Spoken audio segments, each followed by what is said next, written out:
Welcome to the Geek podcast, where it's so bad tonight, it's good. I can't believe the technical problems we have been plagued with. I'm Void, and I'm here with my co-host, Beej. And it's not one of us, it's both of us. We're here. Yeah, we haven't had a technical issue like before the podcast for almost 3 years at this point. It's like since week 3 or 4, when we got our setup figured out, it has been rock solid. And we might have a connection issue every now and then and have to stop and pick it back up, but that's a few minutes at most. We just spent half an hour trying to make it do what we do every single week, and we cannot figure it out. So we are doing a different setup, but we're still recording all the audio locally, so it should sound the same to you guys, but we are a little, I don't know what we are at the moment, but we're something. Flummoxed. We're flummoxed and flustered and flabbergasted. Yes, but that's not what we're talking about tonight. Tonight, we wanted to do our mid-year mid-year episode where we check in and talk about like the best things from the first half of the year. And it's a little bit late, but it's our podcast, so whatever, we're going to roll with it. I really like this episode. I like that we did it last year because we don't have to rank anything.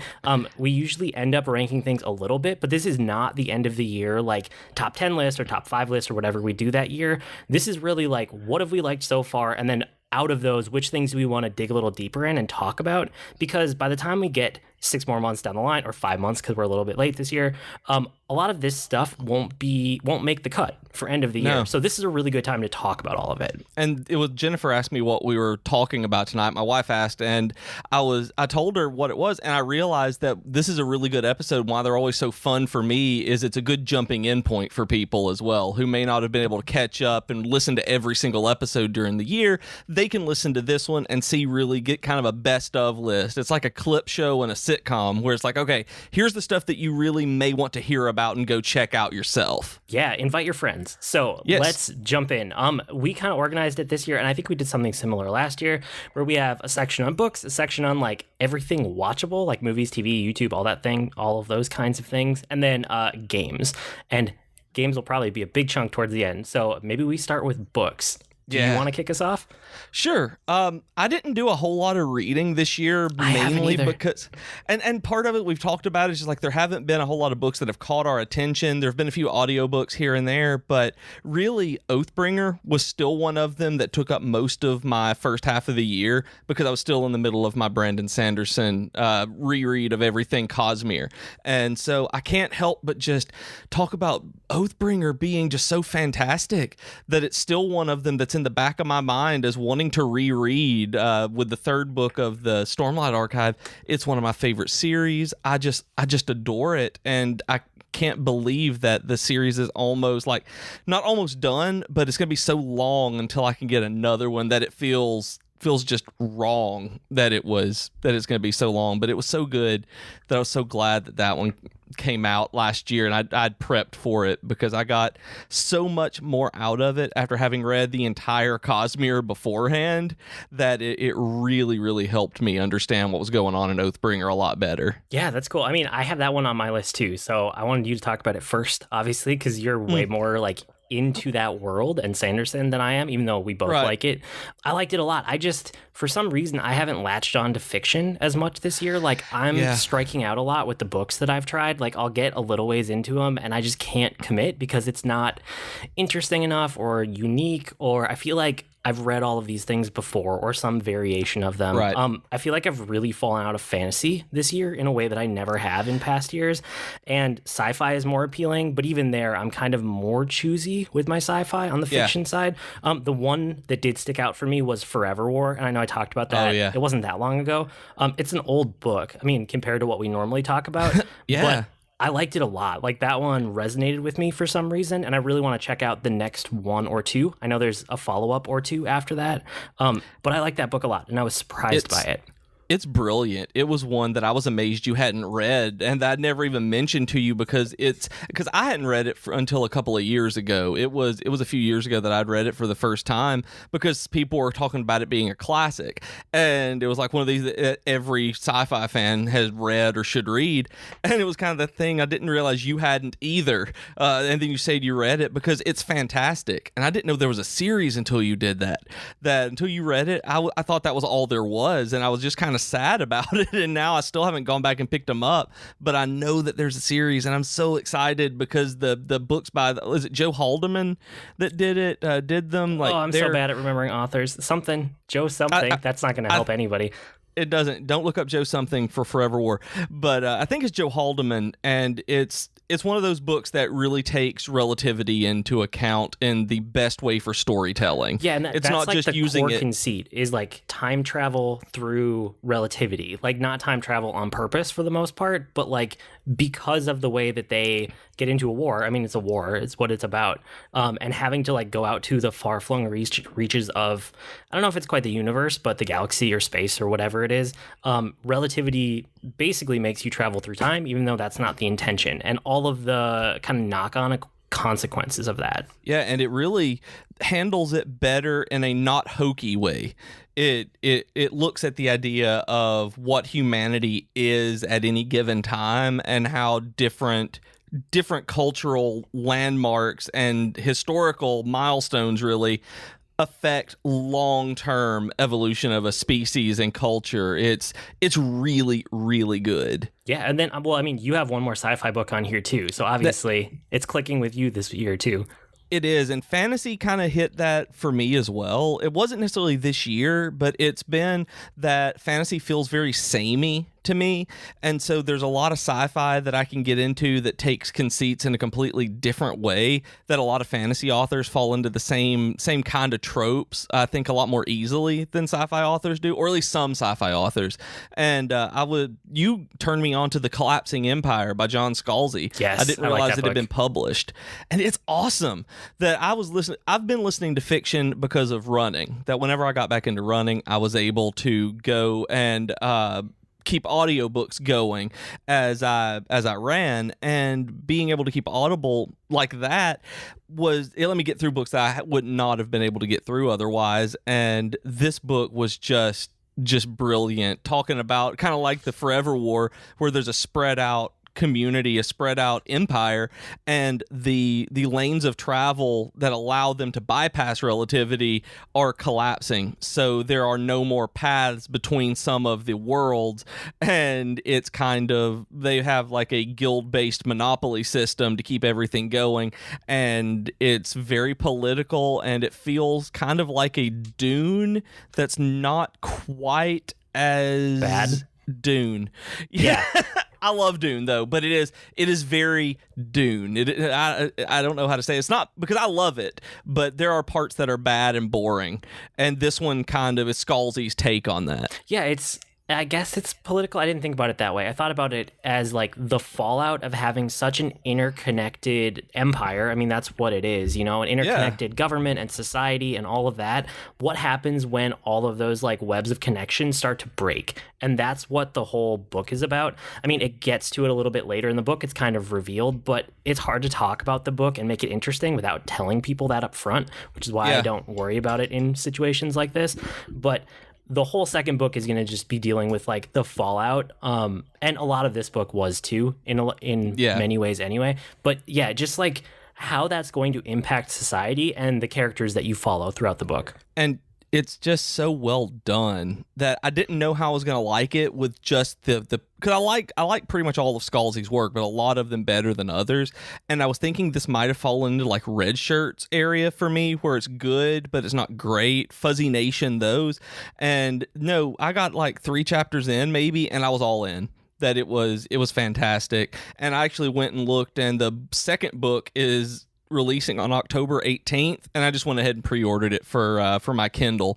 I'll probably still get it for Audible as well, but I went ahead and, so I would remember more than anything else, because like you and I talked about on our books podcast, we don't pay any attention to when they're coming out and forget. So that's basically a reminder for me to go listen to it or read it. I do that too. I will pre-order books just to remember that it's even a thing that exists. I think we're in the same boat there. For me this year, like the books that actually has stuck out in my mind have been nonfiction, which is extremely weird for me. Like I almost never read nonfiction, and the 2 that I wanted to talk about tonight are both nonfiction. So Blood, Sweat, and Pixels is that deep dive I talked about into basically what goes on behind the scenes of game development. And it does a deep dive into 10 individual games and like 10 different studios. So I don't know. It was just so fascinating to me as somebody who follows gaming news, and gaming is probably my primary hobby day to day. It was a cool look, and I recommend it if you are kind of in that same place that I am, where you want to know more about it and you're interested in what goes into making games. And one thing that the making game stuff like that is it falls into that perfect category of all those documentaries that we watch, where I want to read this one so much because of that. Because of how it really connects, like the no clip documentaries with different YouTube channels that we watch, and just I love seeing behind the scenes and meeting the people. Yeah, and I mean the other one is kind of in the same vein. It's The Big Picture, the fight for the future of movies, which is, I forget the name of it every time I try to remember it off the top of my head, but that's the full title: The Big Picture: the fight for the future of movies. And it's the same idea. It's a deep dive into a different industry. It's filmmaking. And it was able to be created because of all the Sony emails that leaked. It basically gave this journalist who covers the film industry, that I like him anyway as a journalist, but he got the insight into everything that had happened at Sony Pictures over the course of a bunch of years through these emails. So it was like him being embedded for years in that studio and seeing everything that went on behind the scenes. And it talks all about how movies are changing and how the genres are morphing and how there aren't as many movies. And because of that, the movies that there are need to be more successful and they have a lot more pressure put on them.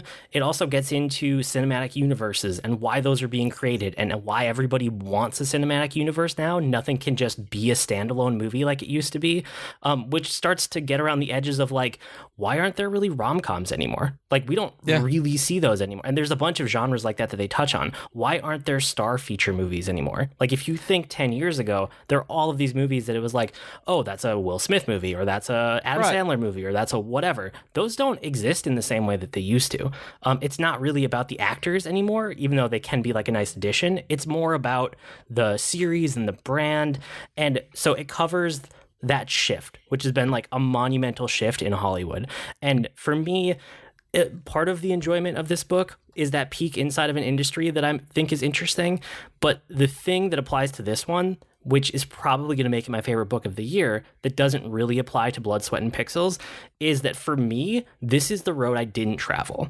Like, I had a point in my career, in my life, where I could have gone to California or New York and been part of the film industry. I had paths in front of me where I could have easily done this as a career, and I didn't. I didn't for a number of reasons, and I'm really glad that I didn't. Like, I love my life and I love the decisions I made, but I have other friends who took that path. I have friends that work in movies right now who are on active movie sets probably as we speak. I could have been one of them, and I could have made that into my life on one of the coasts, and I chose not to. So for me, not only is it fascinating to see the industry, but it's also fascinating to see more of the business and like the inside of the business that I chose not to get into for my career. And that's really interesting for me in knowing you and knowing how good you are at that stuff and how much you do enjoy it, but at the same time, when it's a job, how, I don't want to say it was soul-sucking for you to do that, but it got boring, and to the point where if you had gone out there, I think you would have hated the culture and having to do work that you felt wasn't necessarily engaging like you want work to be. Oh no, I think you would be truly miserable. I like the work. It's just, it's hard to do that work and have a family at the same time and any kind of balanced social life with like work-life balance, basically. It doesn't exist in that industry.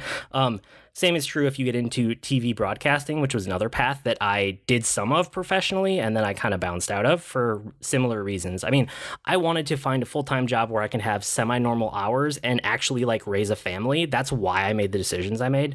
And this is something that was like, I could have done it, and I still love production. Like, I love live production especially, but production in general has always been a passion of mine, and I don't think that's ever going to go away. It's just at this point, like, I've made my decisions, and I'm happy with them, and I'm glad to live with them, but it's so cool to see the industry that, like, I know it really well because I've lived many, many parts of it. And I'm just intrigued by it because I am so disconnected from it that I just want to learn about it because I love it from, I've never been invested in it directly. I studied it. That was where I was coming from in college and grad school, was doing the film theory and pop culture studies. So I see it from the academic perspective rather than business. I see it solely from the storytelling and cinematography side, and the business, who cares? And it's great for me because I love knowing all of it. Like, that's not where any of my head has ever been. And as I've moved out of academics, Jennifer and I both pay more attention to what's the behind the scenes stuff. And it's really cool to see this book showing all of that. And like, I think you even mentioned that one in Slack today, wasn't it? Was that the one that you had linked when we were talking about movies and everything? If you guys ever want to like see Rob and I go off on tangents about the production industry and film, all you have to do is kind of start a discussion on Slack, and we will probably tangent off for a while because both of us come from that world. We went to college together and we were both part of the same program. So we both know what goes into production, and we know people who are in the industry or have been in the industry or went in and then washed out for various reasons. It's a whole different world in that kind of industry, but it's interesting and I'm passionate about it. And that's one of the things I don't even remember. I don't know what got that conversation started. It was one that was today. You guys who are listening to this, it came through on Slack today, and I don't even remember what started it, but all of a sudden my phone starts dinging. I look at it, and there are just strings of paragraphs of just walls of text. Like they care, and it's wonderful. I loved it. It was just so funny to me. Yeah, so that's probably a good transition into movies, TV, YouTube, everything we're watching. I don't know what to call this category. I used to just call it like shows, but that's not right. It's films, visual media, but it's TV, it's visual media. I mean, they all blend together at this point, and this is part of the discussion that we were having today on the Geek to Geek Network Slack, was that like films are watched on the big screen and they're watched on your iPhone. Like, they're watched everywhere. They could be in your living room or your iPad or on your computer. Like, we watch things everywhere now, and whether you want to call them video or TV or movies or whatever, but things we're watching, that's probably this category. I had a couple that I wanted to mention because they were good, but I don't know if I have a whole lot extra to say about them. So Black Panther, it was like a really solid MCU movie. I don't know. I still like it. It's good. Jumanji, Welcome to the Jungle. I liked that way more than I should have. It was a really good, like, it's exactly what you think it's going to be. You turn your brain off a little bit and you just enjoy it and you're along for the ride. And what makes me really sad about that one is that I loved it. Like, that is one I'm wholeheartedly right there with you, is that I've seen some people bashing it for that it's just this silly, dumb action movie.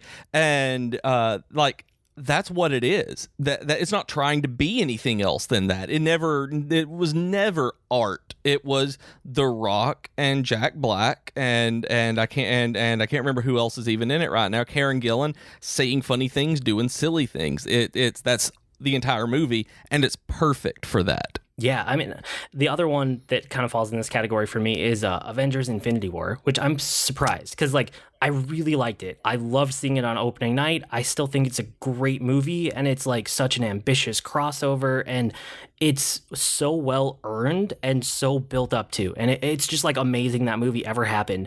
But after that initial just getting the thoughts out of my head, which you and I didn't even really talk about because you were out that week. Right. But like, I just kind of spewed at the microphone for 15 minutes, 20 minutes, and I haven't really felt any need to go back to it or think about it a whole lot. I mean, and part of it is that it's half a story. I mean, I know people will argue with me that it's not because plenty of people have on Twitter, but it's... I agree with you. It's half a story. Like, it's not over yet. I need the other half to know what I really think and then give it a lot of like brain power, I'm hoping. But for the moment, like, I'm impressed by what they did, and I don't have a whole lot of other thoughts about it. I mean, they did a really good job of making it as standalone as it could possibly be, knowing that part 4, that the second half of it has been in production and doing, filmed at the same time, and us knowing that Avengers 3 and 4 was going to be a 2-parter. We knew that going in, but they did a really good job of making this one as standalone as possible. And, I'm with you on that, that it is half a movie. They've told half a story,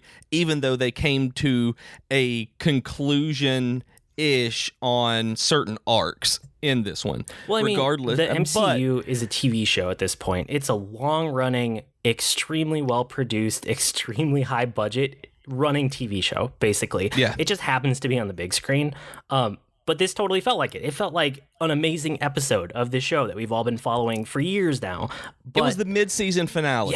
This is the mid-season finale of the Avengers show, and they're coming back in the spring, and we're going to figure out what's going on for sweeps. Yeah, I mean, they're going to set it up for the next part of the season, the next phase of the MCU or whatever it ends up being. So anyway, I like those three a lot. I have more thoughts about the other ones on my list, so why don't you run through a couple of yours first? Well, I didn't include Avengers Infinity War on mine, and it was for almost the same reason as you, because it was kind of forgettable for me. I enjoyed it, but I didn't have anything else to say about it. It was just kind of, okay, that was there, and then I'm just moved on. Yeah. Black Panther, on the other hand, I adored Black Panther. I've gone back and rewatched it a couple of times. I went to an academic panel from professors at the local university where they were talking about it in terms of race and African culture, and we had all sorts of interdisciplinary professors there, and it really opened my eyes to how important Black Panther is on a wider scale, and it opened my eyes to some issues that, as being a straight white dude, I have no clue about, that I have zero idea about. And one of them, and not to get political or anything, because I know that's not where this podcast is, but one of them was the idea of identity and using someone's name. And Eric Killmonger, his character, I don't want to refer to him as Killmonger anymore. And when we talk about it, Jennifer and I and everybody else I know, I'll always refer to him as Eric, because of the idea of using the name that someone has chosen versus the name that they're given, which is a huge thing that I wasn't even aware of until this. And so it's really opened my eyes to the depth that they've put into Black Panther. So I really, really loved it. That was something that Infinity War didn't have. It didn't have that kind of depth that I could think about things like that. It was good. It was one of those popcorn movies, but it wasn't mind-blowing. It didn't change the way I saw things, and Black Panther actually did. And then in the same vein, Crazy Ex-Girlfriend, the TV show, is probably my favorite thing that I've watched this year. Bringing that one up. You've watched that a bunch. And we've rewatched part of it. Jennifer and I have listened to the soundtrack of this show on trips because we love the songs that much, because it's an original music. Every episode has multiple original musical numbers in it, and it's great that it has been put together so well that you think it's a very silly show at the beginning, and it is a silly show. I mean, it's a CW comedy, but by the end of it, they've got one season left, and they're actually wrapping up the story starting this fall, and they are taking it in it's still silly and over the top, but they're really tackling issues that come up with mental health that people who don't suffer from, say, personality disorders or any kind of major anxiety or depression or social phobias they get the nuance on there that I see other shows make jokes of, and this one is treating it with the respect it deserves, and that doesn't happen in mainstream media a lot, which is why Crazy Ex-Girlfriend, I think, is really important to watch and get people to watch for that. But it's also really silly, and they sing songs about UTIs and things like that, so it's really fun. I don't remember when I watched Glow.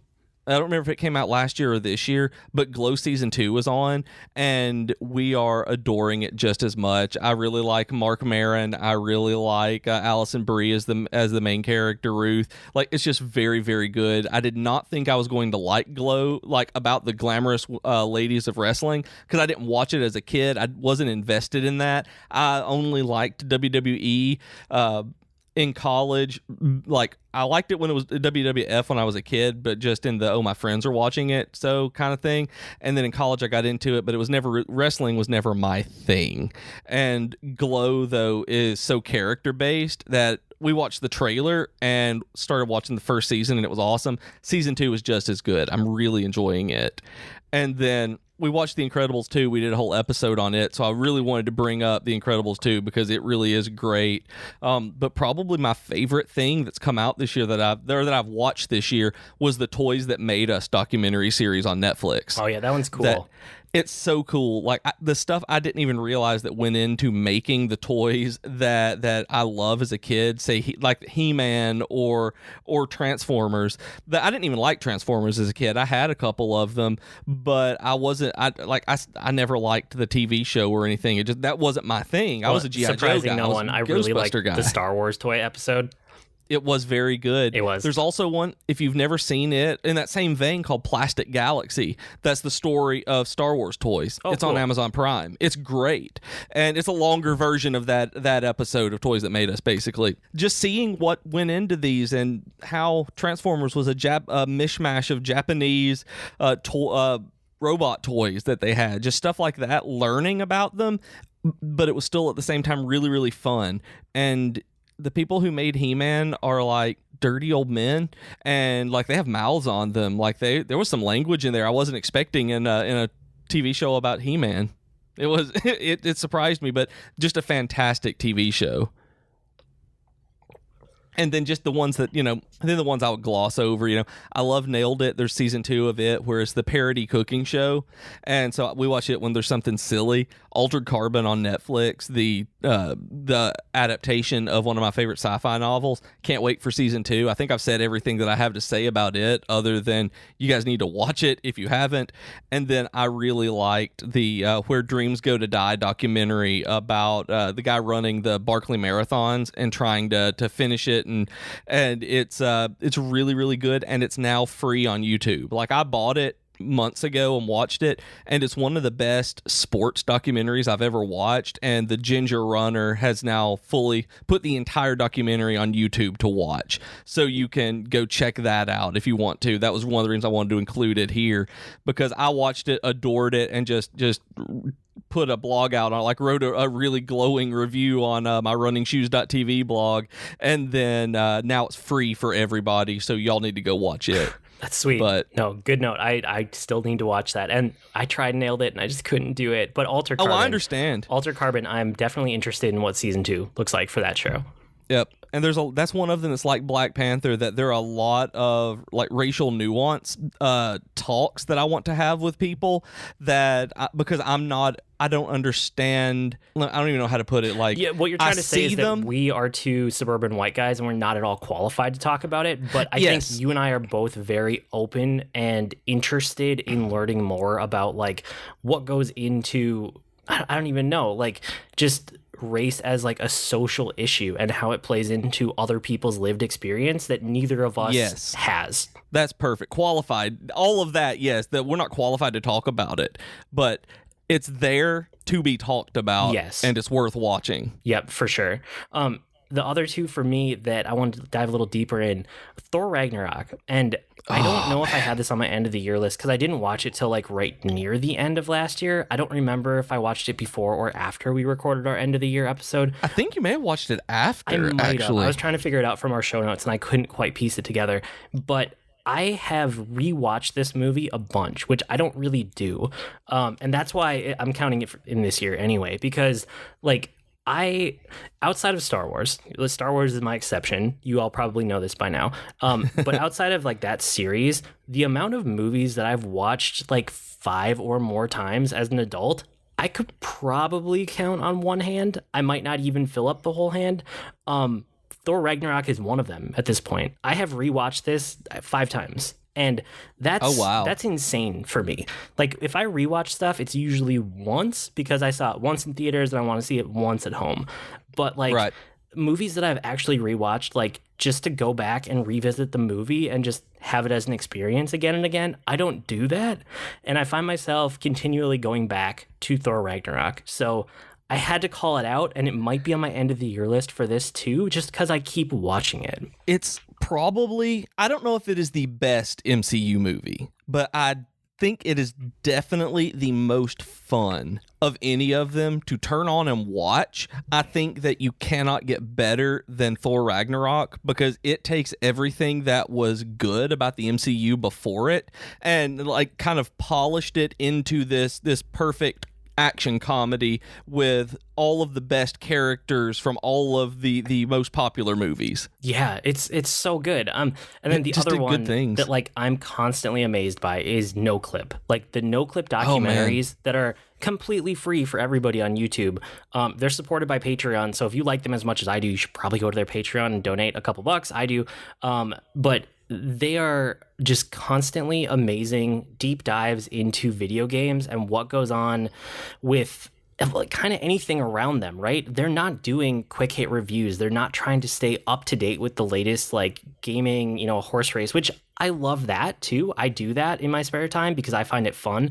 But these are documentaries like nowhere else in the industry. They will like stay with a team and talk to all the members of a team about a game that was developed over the course of years. And I don't know. I'm continually impressed. And it seems like every time I bring it up, you are too. They are probably my favorite producers on YouTube in terms of actual creating real, fully fleshed out production quality content. That this is stuff that I would be paying for to buy the full Blu-ray with special features documentaries on this. They are not just these guys on YouTube who happen to be talking about video games. They are not us. Like people, like they're not fans who want to have these more nuanced discussions of it. They go in and these are fully produced professional documentaries, and I'm never not impressed by them when I watch one. They're so good. So if you guys are looking for a way to get into them, I would recommend probably the top 4 documentaries that I would recommend at this point from them. The Horizon Zero Dawn one is really good. All of them are really good, but Horizon Zero Dawn, Witcher 3, and then they also have a Fallout 76, which is fairly recent. I watched it probably since the last time we recorded, actually. And it's like they were actually embedded with the studio for like a couple weeks right at the end of the production. Not the end of production because it's still in production, but right near the end of when Fallout 76 was still a secret, right before it got announced. And they announced it at E3 that there was this documentary. Yeah, and so that's such a cool look at a game still in progress, but you get to understand like the challenges they had to overcome, where the thinking from the game came from, and then like what they're trying to do and what their approach is. And it really lets you contextualize so much more about a game than you possibly could from reading a review or just watching a quick video or let's play.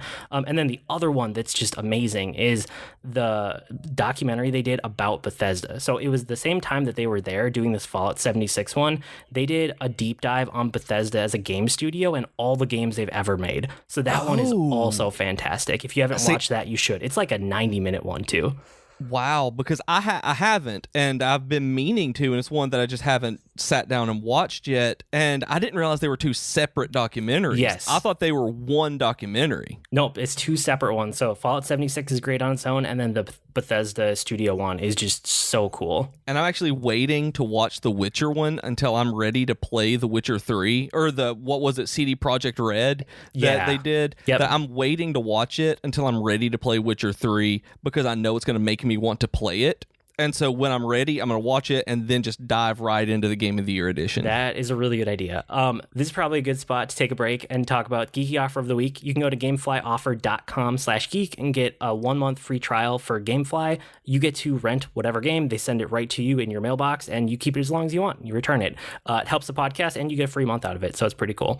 We should also mention the network. So this week on Geektitude, Joe had Rob on. So Rob made his triumphant return to podcasting, which we all knew was going to happen. He wasn't going to stay away for long. Yep, he's our, I don't know, I guess, resident podcaster on the loose, freelancer at large. That's what it's usually called, isn't it? An editor at large. He's our podcaster at large. Podcaster at large, yep, that's the word I was looking for. So Rob was on Geektitude with Joe, and he basically did a prep episode of the Comic Box, but in Geektitude format with Joe, all about Ant-Man and the Wasp, because it just came out. So that's a great episode. Tea Time with Katie and Chelsea, they talked about sci-fi and fantasy TV shows written by men versus women and the differences, which was really fascinating to listen to. And then on the network, Capsule J, who is one of our mods on Reddit, and he's very active in the community, he's been running the watch-alongs for anime, and the poll just closed. So he wanted me to mention that the winning summer watch-along series is Oh man, can you pronounce this? Hold on. Where is it? I gotta find it. I had it pulled up. Hanabata. You speak Japanese more than I do. Help me, please. He said it's an anime about badminton. And then the winning anime for the Rewind event, so it's like a rewatch of an older anime, is Cowboy Bebop. That one I know for sure. Can you say that word? I think, is it Hanabato? Hanabato. There we go. We'll go with that. Hanabato. I don't know. I think maybe. And then Cowboy Bebop. I mean, I can say that one. Yeah, I know Cowboy Bebop. And then the other thing that, not directly part of the network, but I wanted to mention it, is Blogist is happening again this year. So Belgast, who is a friend of the show and a longtime friend of me online from blogging and then other places these days. We're friends on Twitter and Slack and all sorts of places. They do the AgroChat podcast. So if you guys don't listen to that, it's a group of friends that get together. It's kind of a rotating cast, but Belle is almost always there. And they just kind of talk for like an hour every Saturday night about whatever they're doing related to games or geekery. Not that dissimilar from us, but a little bit more casual.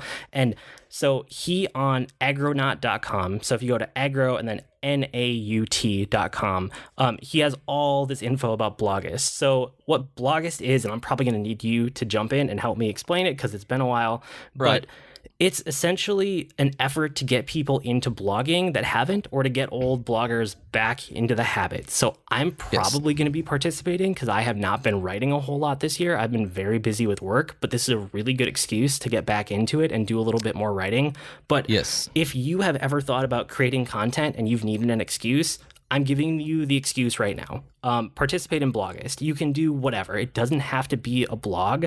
If you want to do like a stream every night and then take the recording of that stream and just embed it on a blog somewhere, that counts. You know, if you want to do any kind of content creation, like maybe you're drawing every night and you just post a picture of your drawing on Tumblr or on like whatever self-hosted blog, WordPress or like Blogger. Or Twitch stream it on one of the art channels, however it goes. Yeah. All of that counts. And so Blogist has a bunch of mentors, which I would love to do, but I don't know if I have the time, so I don't think I'm going to sign up for it. But it has a bunch of mentors, and then it's going to have a ton of participants. So usually when we do events like this for the blogging community, there's a lot of writing prompts, there's a lot of back and forth, there's a lot of interaction, so you don't have to feel like you're all on your own for creating stuff. So if you're at all interested, again, you can go to agronaut.com, or you can just reach out to us on any of our places, you know, on Twitter or on Slack or wherever. I will happily send you many links about it and tell you about it. And I think, and I'm not sure, did this start as the newbie blogger initiative years and years ago and then kind of morph into this? Because it's the same idea of it is blogging every day or almost every day and having a group of mentors basically ease you into the community and kind of with best practices and lessons that we've learned. And I'm kind of like with you, I would love to be a mentor on this one because, you know, I've been doing it for like 10 years and feel like I know enough now, but don't really feel like I can commit to it to somebody. But there is a Discord community they have set up that you can link, that there's a link to, that I actually joined while you were talking about it. I pulled it up, and it's just great. The community on these blogging initiatives are fantastic. These blogging events are great. And like you said, I'm probably going to join in for the same reason. Even though I blog every day for work, I've been wanting to get back into pop culture blogging, and this is a really good excuse for me to do that and put something out online that I want to again. Yeah, and like, here's your warning, like 20 days early. If you're interested, you can psych yourself up. And like I said, go to agronaut.com or just reach out to one of us and we can hook you up with links. Part of the idea here too, the core of it, is that like a lot of social media is just not a good place to build a community. Like you can find your community. All of us have found our own little niches of community on social media, but blogging was something different. And I think anybody who was a blogger for a while noticed that. And so this is really about like self-selecting our community and building up kind of like a positive place for people to share their efforts and what they're creating. And I mean, we have had tons of people who have like, I don't know, just expanded so far above and beyond what they started doing with blogging, whether it's into like professional writing or being like pro artists or streamers and all of this kind of stuff. A lot of people do podcasting now. So yeah, that's probably enough of a plug. I will talk about it next week for sure, but I can't not plug Bloggist. I know, and I have to say, I can't not talk about this. When you said that, the fact that I started blogging in 2008 was actually something that my boss took into consideration when he hired me for the professional writing job that I have, because he saw that I could do something like that consistently and go back and look at it and see that I evolved in it. Like, he told me that. So you guys, if that is something that you want in the future to do, start doing it right now, because I am living proof that when you start writing about video games, that it can eventually turn into a job that has nothing to do with gaming. Yeah. And if you're already doing something every day, if you're working on a hobby or making images, or you're doing some art, or, a poem, or like anything, all you have to do is like spin up a blog and just throw a daily update on there. It doesn't even have to be daily, just post your work in some form or another and share it with us. Like, that's the whole idea. Okay. Sorry, that was a big tangent, but I'm very passionate about like that community in general. So games, that's what we wanted to finish off with here. Why don't you dive in? Because I know that you've had a lot of games this year, and I'm curious which ones that you're going to pull out.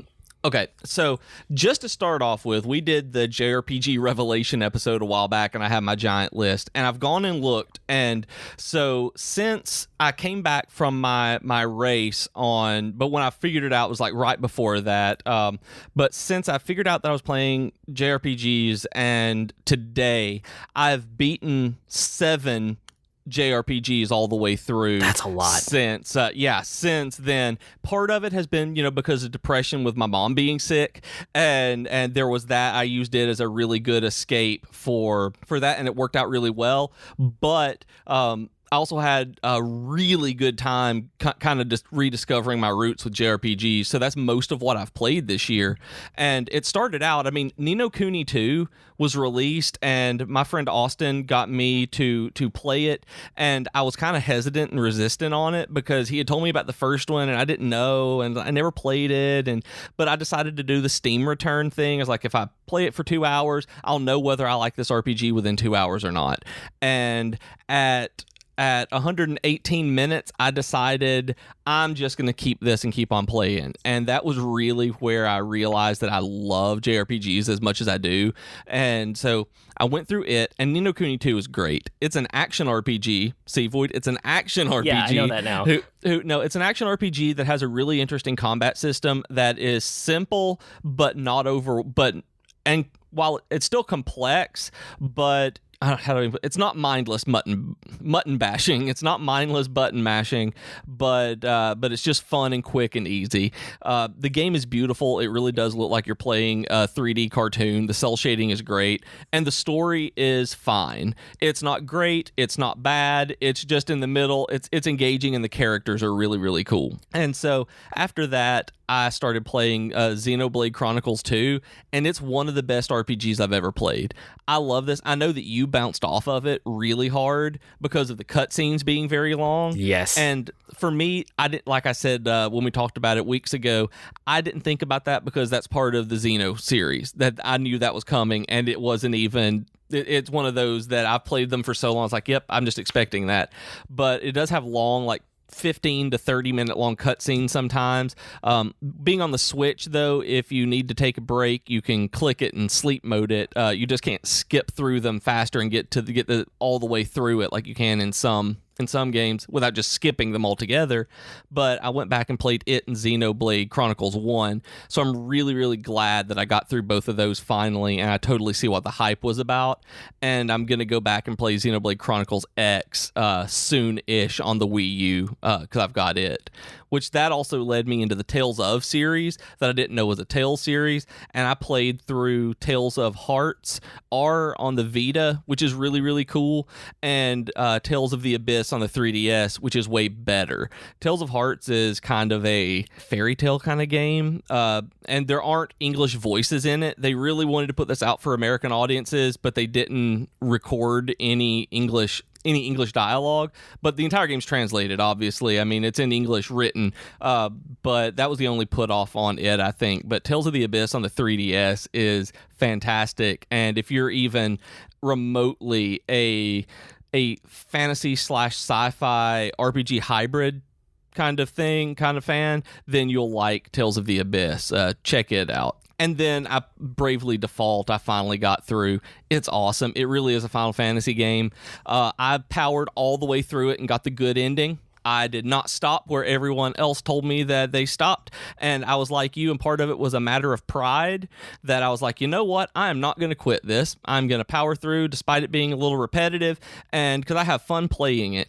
And I'm glad that I did. The ending was great. I had a very good time with Bravely Default. I want to say it was like 63 hours logged, but I know that I died to a bunch of bosses on there, so I probably put in closer to 75 overall.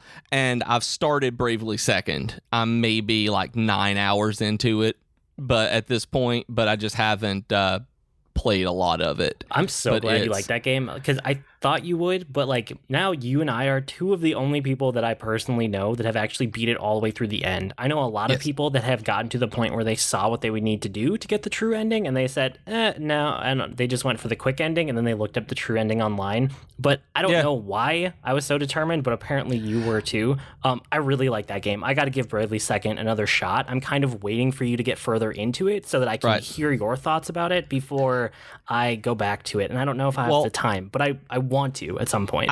I can say at this point, being where I am, and I know you got further, I think, than I did, than I am right now, but the way that I'm looking at Bravely Second, and the reason I haven't powered through it is because of it would be basically 200 hours of Bravely Default.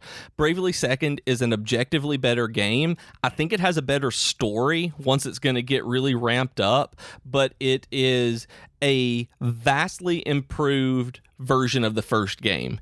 They didn't really do anything new, but they made every quality of life change that you could possibly want in the second one. That just everything seems to work a little bit better and more smoothly, but it has that exact same feel as the first one. Maybe I didn't give enough time between them. That might have been all that it was. I think that's what it is for me. I'm giving it a little bit more time right now. I started playing Rocket League because they had a free weekend and I discovered it. And so I am actually just playing car soccer right now for the first time. I know I'm 3 years late, but I bought it because it was, I think, $12 with all the DLC. And I'm giving myself playing it time.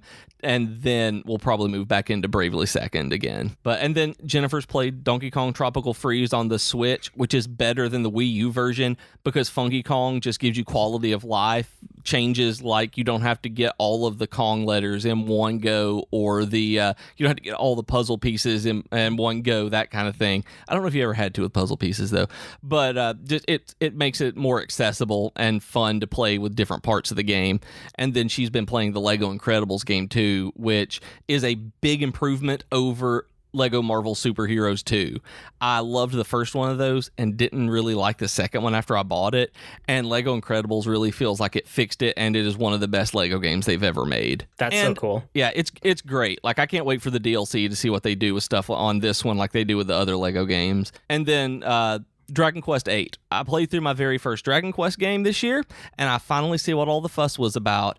It took me a little bit to really get into it because it's a very traditional RPG still. It is old school, like they're not taking any chances kind of series like Final Fantasy does, and it works out really well. It's a great game, and I cannot wait for 11 to come out. That's awesome. No, I'm so glad excited that you found so many JRPGs and other stuff to dig into, but a lot of JRPGs this year, so...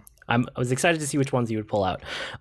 For me, I have a couple that I need to mention that I know are not going to make the cut for me for end of the year. So Battle Chef Brigade, which I don't remember if you remember me talking about this one, but it's one. I do. It's basically like Iron Chef, except you have to go out and it's an action platformer where you kill the monsters to create the ingredients that you use to cook. And then the cooking itself is like a match 3 variant game where you actually have to like match things and like make the dish, and you have to make it for the judges who are judging you. I don't know. It's really cool. It's fairly cheap. I think it was like $15. I played it on Switch, but I want to say it's almost everywhere now. It's definitely on PC and on the Switch. Those are the two I know for sure. So Battle Chef Brigade was good. It won't be in my end of the year list, but I have to mention it because I did have fun and it stuck out in my mind as a really good indie game. Into the Breach is the other one that falls into this category. Like, it's a really, really solid turn-based strategy. I had a lot of fun with it.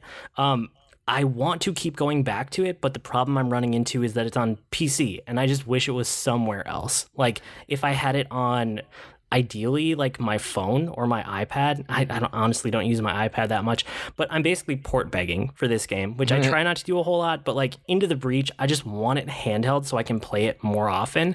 It is such a good and like, I don't know, streamlined, like tightly knit together mech game where that's turn-based. And I don't know if that even does a good job of explaining it. Like how much they must have taken out of this game to refine it down to what it is, because here's what it is.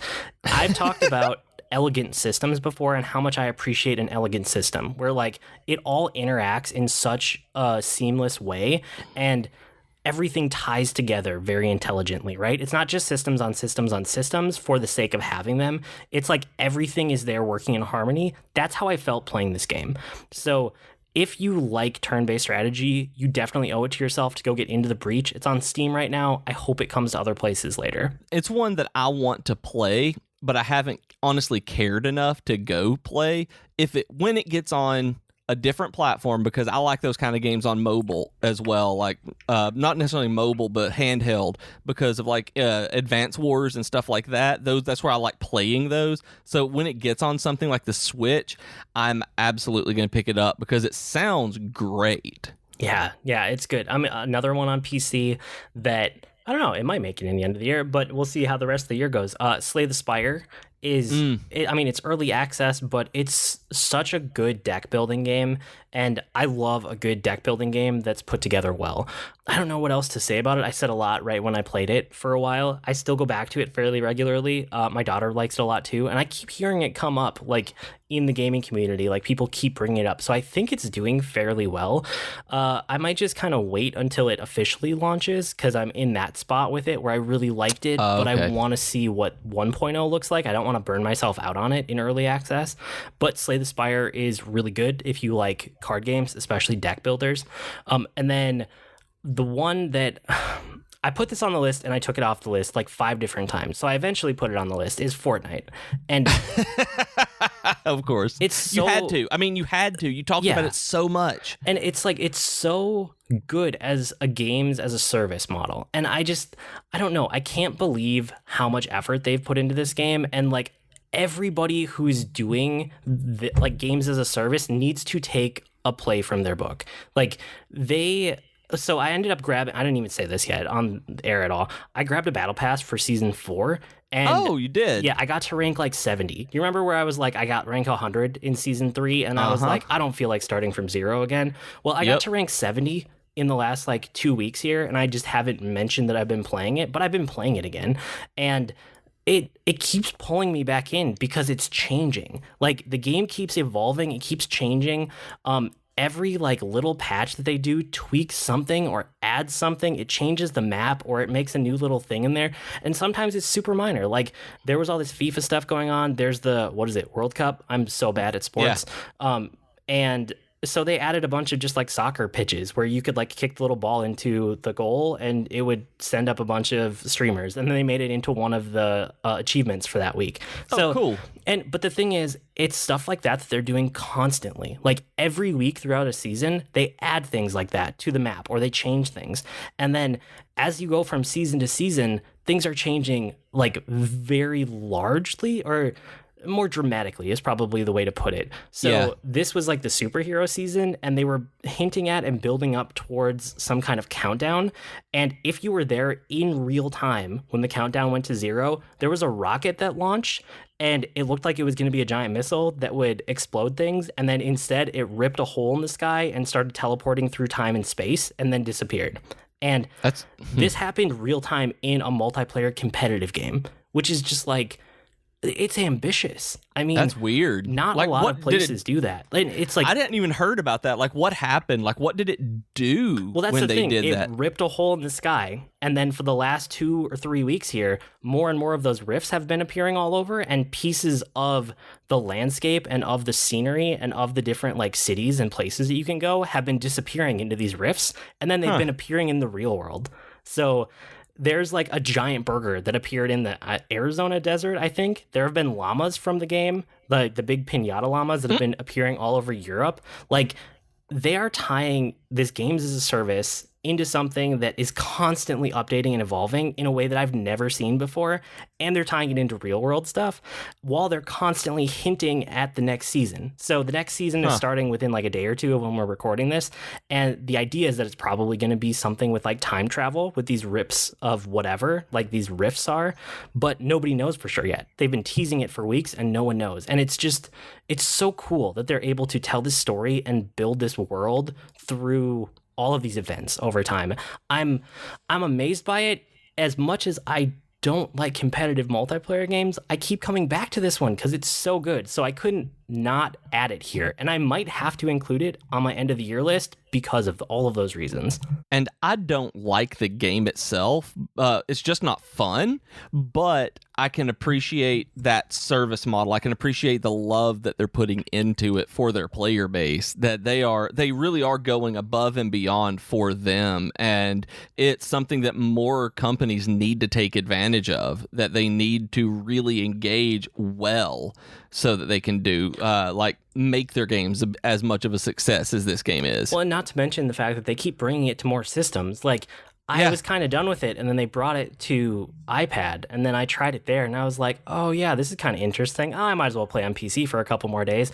And then it happened again with the Switch. Like, I was done, and then they brought it out on Switch, and I was like, I might as well download it and try it out. And then I played for a little bit, and then I picked up the Season 4 Battle Pass, and then I played on PC for a few weeks. Like, it keeps finding ways to bring me back in, and I have to acknowledge that. And do you play mainly on the PC on this one? Yeah, for the most part. Okay, I was just curious on that one more than anything because of all the PS4 and Switch crossplay issues that they've had lately. Yeah, that's weird stuff going on with PS4 and Sony that I don't want to get into. But yeah, that's definitely a consideration. Yeah, I mean, that was why I was asking, is because if you had played on PS4 and then picked it up for Switch No, I've been playing on PC, and I've played on mobile, and I've played on my iPad, and I've played on Switch. I think those are all the platforms I've tried. And I've played it on PS4 and a little bit, and then PC mainly whenever I was playing it. So I haven't even tried it on Switch yet. So another one that I have to mention is Frostpunk, just because like it affected me so much. Like, it told such an impactful story of being in like a different version timeline post-apocalypse that's just cold and freezing and snow, and I went in depth about that on one of our episodes, so I won't do it here. But if you like real-time strategy and you want to experience just like such a well-realized feeling and world, I can easily recommend that. Like, Frostpunk is so good for what I paid for it. Well, for anything, but it's just a good game. God of War was great, and again, I talked about that at length when it came up, so I won't spend a ton of time on it here. The story really worked for me, and like the no cuts at all throughout the whole game worked for me really well.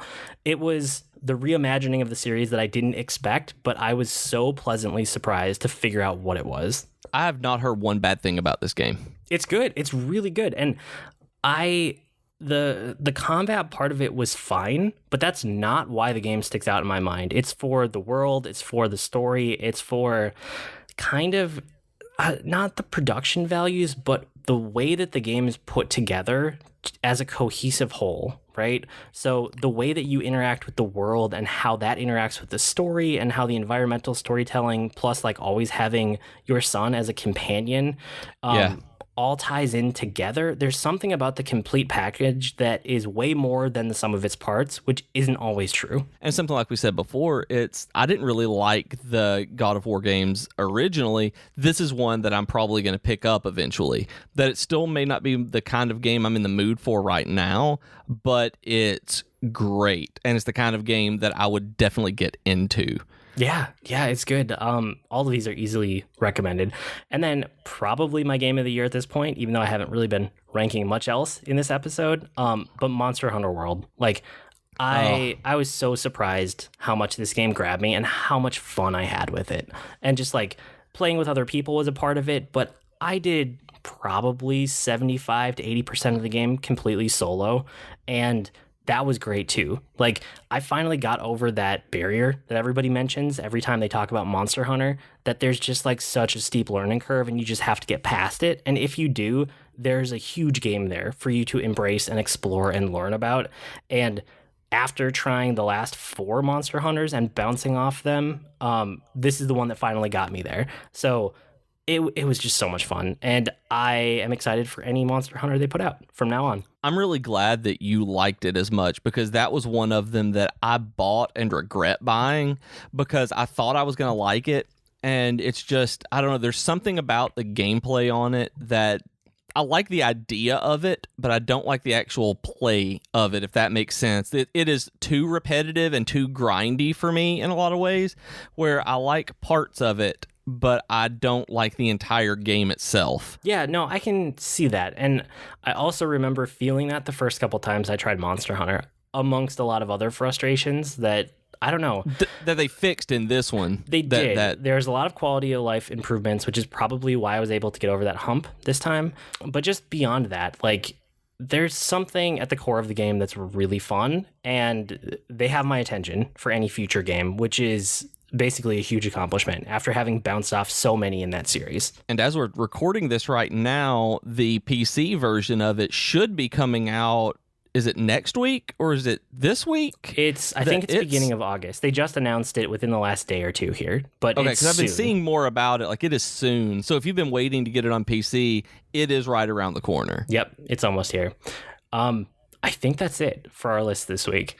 I think so. I think that got through everything. Like, that was a much longer episode than I thought it was going to be in terms of just the stuff that we had. Not even time, but we just have more stuff that we liked this year than I thought. Yeah, and like I said, I always like to take this pause to just like talk about everything up to this point, because by the time we get to the end of the year, probably half of these things will have fallen off the list. And it's good to take the mid-year break and talk about everything that we liked in the first 6 months. And that, like I said at the beginning of this episode, this is a really good time to, if you haven't caught up with the season yet, just start here.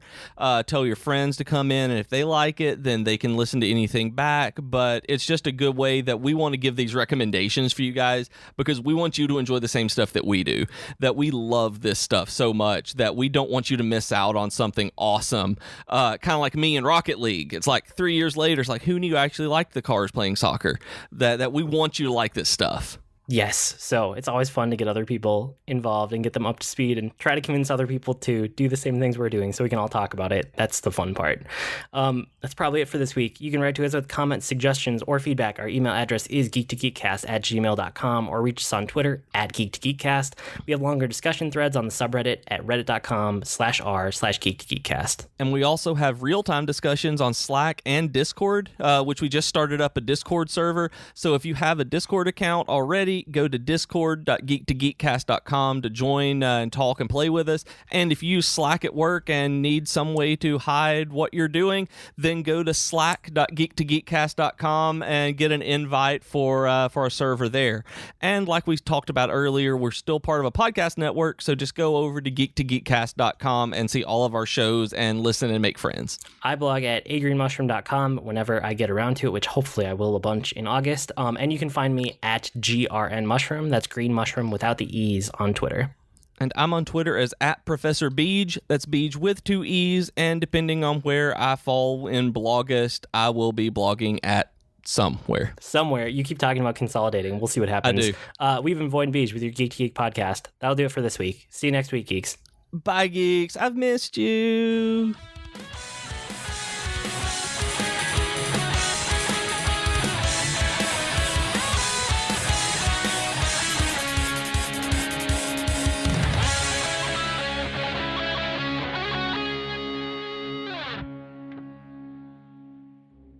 Hi everyone, I'm Katie. And I'm Chelsea, and we are the hosts of Tea Time with Katie and Chelsea. We are two best friends who love pop culture and talking about pretty much whatever we want. Katie! Yes? Stop thinking about Zac Efron and tell our future listeners what some of our latest episodes have been about. Well, we've talked about Zac Efron. No, get it together, Katie. Fine.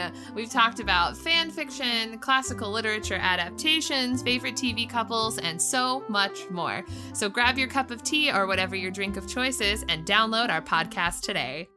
Hi, my name is Joe Hogan, and I'm a geek. And if you're currently listening to this, there's a good chance you're a geek too. So check out my podcast, Geektitude. Each week, I talk with somebody about their geek aptitude. Sometimes I talk to people in a geeky profession, Sometimes it's someone doing something really cool with their geekiness. Often it's another geeky podcaster. But it's always someone who wants to share their inner geek. So join me each week as we come together to geek out about all the geeky stuff we love. And remember, this week, keep it geek.